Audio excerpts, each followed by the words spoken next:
काजल अभी ऑफिस से निकल ही रही थी, तभी घर से फोन आ गया। ममता जी, बहू कहाँ हो? घर आओ तो थोड़ा सा पनीर लेते आना। काजल, लेकिन मम्मी जी मेरे रास्ते में कोई ग्रोसरी स्टोर नहीं है, मैं कैसे लाऊंगी? आप अनिकेत से मंगा लीजिए, बस मेरा बेटा ही सारा काम करता रहे। वो घर से काम करता है इसलिए उसकी कोई वैल्यू नहीं है। जरा सा काम बता दिया तो नखरे हो गए। मम्मी जी मैं ले आऊंगी पनीर, और भी कुछ लाना है क्या? बाकी मैं देख लूंगी। फोन रखकर ममता जी सीधे अनिकेत के बेडरूम में पहुंच जाती हैं। मैंने पहले ही कहा था कि नौकरी वाली लड़की नहीं चाहिए, लेकिन तूने एक नहीं मानी। अब जरा सा काम बोलो तो छूटते ही कह देती है अनिकेत से मंगा लो। हम कभी अपनी सास के सामने जबान नहीं खोलते थे। अनिकेत, मम्मी क्या लाना है मैं ला देता हूँ। नहीं, तू कुछ नहीं करेगा, वो ही लाएगी। अगर नहीं संभाल सकती तो छोड़ दे नौकरी। इतना सुनाकर ममता जी तेजी से मुड़कर किचन की ओर चल देती हैं। काजल पनीर लेकर घर पहुंचती है तो देखती है ममता जी अपने बेडरूम में है।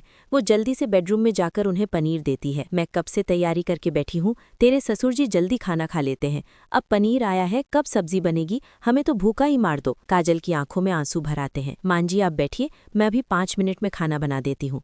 काजल जल्दी से किचन में पहुंच जाती है, हाथ धोकर खाना तैयार करने लगती है। सबको खाना खिलाकर देर तक सारा काम निपटाने के बाद वो अपने बेडरूम में पहुंचती है। थक कर चूर होने के कारण कपड़े बदलकर सोने की तैयारी करने लगती है। अनिकेत, मैं जानता हूँ सब कुछ मैनेज करना बहुत मुश्किल होता जा रहा है तुम्हारे लिए, तुम चाहो तो नौकरी छोड़ सकती हो। काजल, अनिकेत ये मेरे कैरियर का सवाल है, घर बैठकर करूंगी क्या? मैंने शादी से पहले ही आपको बता दिया था कि मैं नौकरी करूंगी। अनिकेत, मैं मना नहीं कर रहा हूँ, लेकिन इतना वर्कलोड, फिर घर का काम, तुम्हारी सेहत भी तो ठीक रहनी चाहिए। काजल, मम्मी जी को भी तो ये सब समझना चाहिए, एक मेड तक नहीं रखने देती, सारा काम बहू से ही करवाना है।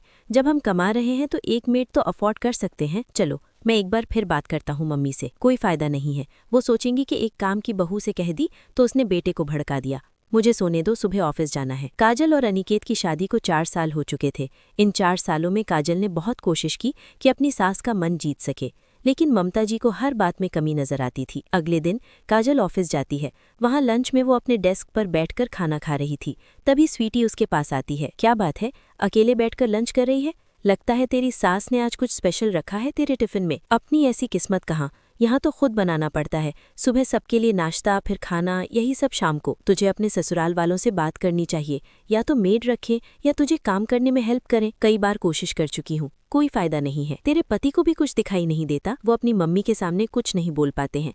कभी कभी ऐसा लगता है कहीं भाग जाऊं सब छोड़कर। तभी उसे कॉल आती है, बॉस ने केबिन में बुलाया था। काजल, तुम जिस प्रोजेक्ट पर काम कर रही थी उसमें कुछ प्रॉब्लम आ रही है, तुम्हें उसे ठीक करने के लिए 1 वीक के लिए बैंगलोर जाना पड़ेगा। लेकिन सर मैं कैसे जा सकती हूँ? तुम चाहो तो किसी को अपनी हेल्प के लिए ले जा सकती हो, जिसे भी चाहो, लेकिन प्रोजेक्ट कंपनी के लिए बहुत ज़रूरी है, हम रिस्क नहीं ले सकते।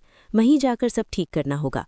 ऑनलाइन सपोर्ट से काम नहीं चल रहा, क्लाइंट ने बोला है, नहीं तो प्रोजेक्ट कैंसिल हो जाएगा। ठीक है सर, कब जाना है? मैं अपने साथ स्वीटी को ले जाना चाहती हूँ, उसने भी इस प्रोजेक्ट पर काफी काम किया है। काजल शाम को घर आकर अनिकेत को सब बताती है। ठीक है, कोई बात नहीं, बस एक बार मम्मी को बता देना। काजल ममता जी को बताने उनके कमरे में जाती है। ये क्या कह रही हो बहू, हमने तुम्हें नौकरी करने की परमिशन दे रखी है, इसका मतलब ये नहीं कि अकेले सैर सपाटा करने चली जाओ। ये सब नहीं चलेगा, मना कर दो या जॉब छोड़ दो। लेकिन मम्मी जी, बहुत जरूरी प्रोजेक्ट है, हमने भी दुनिया देखी है, ये सब बहानेबाजी हम अच्छे से जानते हैं। मम्मी जी, मैं कोई बहाना नहीं बना रही हूँ, आप जो समझो, लेकिन मुझे जाना पड़ेगा। काजल ये कहकर वापस अपने बेडरूम में आ गई। ममता जी पीछे पीछे आकर अनिकेत को डांटने लगी। बेटा हमें वृद्धाश्रम भेज दे, जब बड़ों की कोई इज्जत ही नहीं है तो क्या फायदा यहाँ रहने का, फिर तुम दोनों सैर सपाटा करते रहना। अनिकेत, वो सैर सपाटा करने नहीं जा रही है, जरूरी काम है, मैं समझता हूँ, मुझे भी कभी कभी जाना पड़ता है। तेरी बात अलग है, बहू ऐसे नहीं जा सकती। तू सोच ले, अगर तुम्हें अपनी मनमानी चलानी है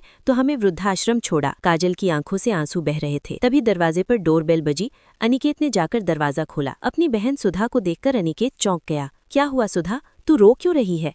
और इस वक्त सब ठीक तो है? सुधा अनिकेत के गले लगकर रोने लगी। बेटी क्या हुआ, तो इस वक्त कैसे आ गई, वो भी अकेली? सुधा माँ से लिपट कर रो रही थी। बहुत देर तक बेटी को चुप कराने के बाद, मम्मी वो पूरी फैमिली के साथ कनाडा शिफ्ट हो रहे हैं, मुझे यहाँ छोड़ गए क्योंकि मैं उनकी फैमिली में फिट नहीं हो पाती हूँ। उन्हें मॉडर्न अंग्रेजी बोलने वाली जॉब वाली बहू चाहिए थी, अब वो वहाँ दूसरी शादी करेंगे। हे भगवान, अब तेरा क्या होगा? कैसे लोग हैं, घर की लक्ष्मी को छोड़कर पैसों के पीछे भाग रहे हैं। तभी ममता जी के पति सुधांशु जी ने कहा, वाह ममता, एक तरफ बेटी के नौकरी न करने का अफसोस और दूसरी तरफ बहू के नौकरी करने का अफसोस, दोनों बातें सही लगती हैं। अपनी बेटी के लिए कुछ और बहू के लिए कुछ और। ममता जी की आंखों से आंसू बह रहे थे। काजल, मुझे माफ कर दे बेटा, तू सही थी, अपनी बेटी पर बीती तो मुझे पता लगा। आप चिंता न करें मम्मी जी, मैं बैंगलोर से आकर दीदी की जॉब के लिए कोशिश करूंगी। साथ ही हम केस भी दर्ज कराएंगे। ममता जी सोच रही थी, जैसी भी है बहू सबको निभा तो रही है, साथ ही नौकरी और घर दोनों मैनेज कर रही है। काजल सोच रही थी, ससुराल जैसा भी है लेकिन सब साथ तो हैं, थोड़ा एडजस्ट करने में क्या बुराई है।